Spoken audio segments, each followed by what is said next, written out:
Vamos agora para a doença do refluxo gastroesofágico nos lactentes, que eu acho que é o mais importante para nós pediatras, né? Então, como é que é a doença do refluxo nos lactentes? O diagnóstico do refluxo gastroesofágico no lactente merece um cuidado específico, tá? Então, quando o conteúdo do estômago volta para o esôfago, boca ou nariz involuntariamente, isso é chamado de refluxo gastroesofágico. O termo regurgitação é utilizado quando esse conteúdo gástrico pode ser visualizado, tá? Esse fenômeno faz parte do desenvolvimento normal de um lactente e a regurgitação não complicada, que é aquele regurgitador feliz, não é um sinal de doença, tá? De acordo com o Roma 4, né, o diagnóstico da regurgitação do lactente requer análise clínica e tem que preencher alguns dados. Então, numa criança que tem entre 3 semanas de vida e 12 meses, então parênteses aqui, se a criança começa a ter muita regurgitação logo no início da vida e essa regurgitação vai só piorando, antes dos 3 meses de idade, eu preciso pensar em má formação do trato gastrointestinal superior. Então, se começou a regurgitar muito cedo e tem piorado progressivamente, não entra aqui nos critérios de Roma 4. Então, para eu falar que o refluxo é tranquilo, é uma regurgitação do lactente apenas, está tudo bem, aquela regurgitação deve começar entre 3 meses e 3 semanas e 12 meses de idade. E aí tem que preencher os seguintes critérios: 2 ou mais regurgitações ao dia por pelo menos 3 semanas. E a ausência de outros sintomas como náusea, dificuldade na alimentação ou deglutição, aquelas posturas anômalas, tipo Sandifer, não tem hematêmese, apneia, aspiração, atraso no desenvolvimento ponderostatural, tá? Além disso, após uma avaliação médica apropriada, as manifestações clínicas não podem ser plenamente explicadas por outra condição médica. Então, isso inclui uma avaliação da presença ou não daqueles sinais de alarme que eu falei anteriormente, que pode sugerir uma doença orgânica. Neste contexto, é importante a gente diferenciar a regurgitação da doença do refluxo gastroesofágico, que é definida como a doença do refluxo gastroesofágico: presença de manifestações ou complicações como irritabilidade, choro, recusa alimentar, vômito, tosse, sibilo, rouquidão, estridor, azia, hematêmese, disfagia, odinofagia, esofagite, apneia, aspiração pulmonar, déficit ponderal, entre outros. Ou seja, resumindo, manifestações clínicas que impactam significativamente a qualidade de vida da criança. Aí eu tenho uma doença do refluxo, tá? É muito importante a gente enfatizar que a regurgitação difere do vômito, igual eu falei anteriormente, tá? Porque o vômito é um reflexo do sistema nervoso central que envolve a musculatura autonômica e esquelética, então tem esforço.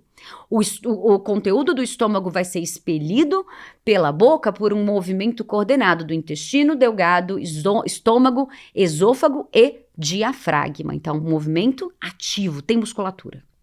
Bom, nos lactentes o refluxo é muito comum e na maioria das vezes ele é fisiológico. Apesar de ter uma elevada frequência, lembra que eu falei para vocês que por volta dos 3º, 4º mês de vida até 70% dos lactentes têm refluxo, né?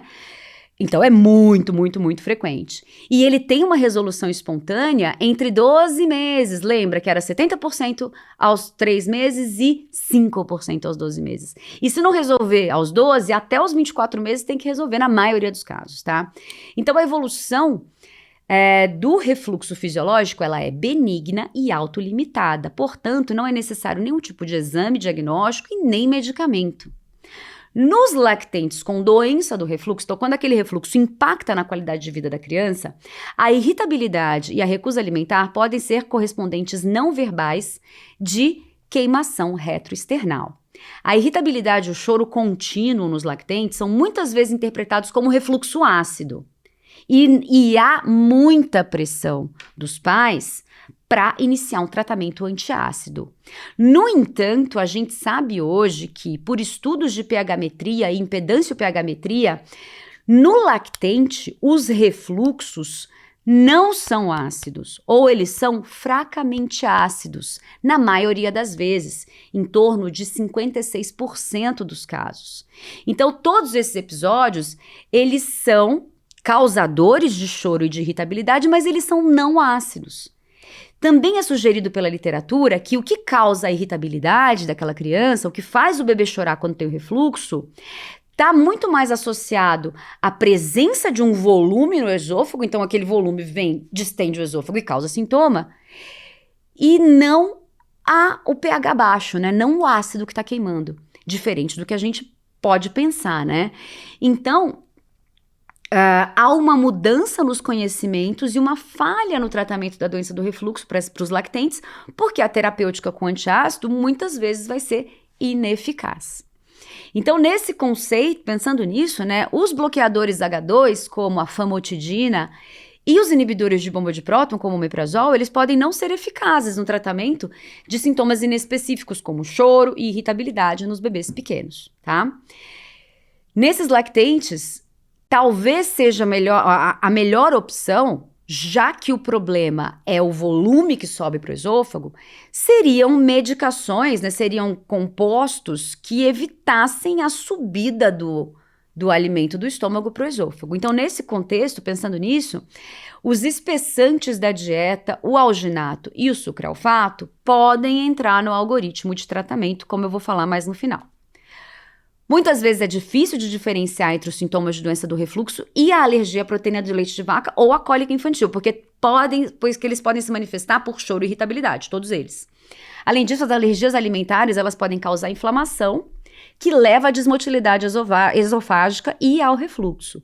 Então, os consensos sempre consideram para a gente tentar um teste terapêutico com fórmulas hidrolisadas ou de aminoácido, para tentar diferenciar se aquele refluxo é causado por alergia, antes de você tratar a doença do refluxo gastroesofágico. Principalmente nos bebezinhos que estão, né? Eu tô falando dos lactentes, independente de eles estarem usando leite materno ou fórmula infantil, tá?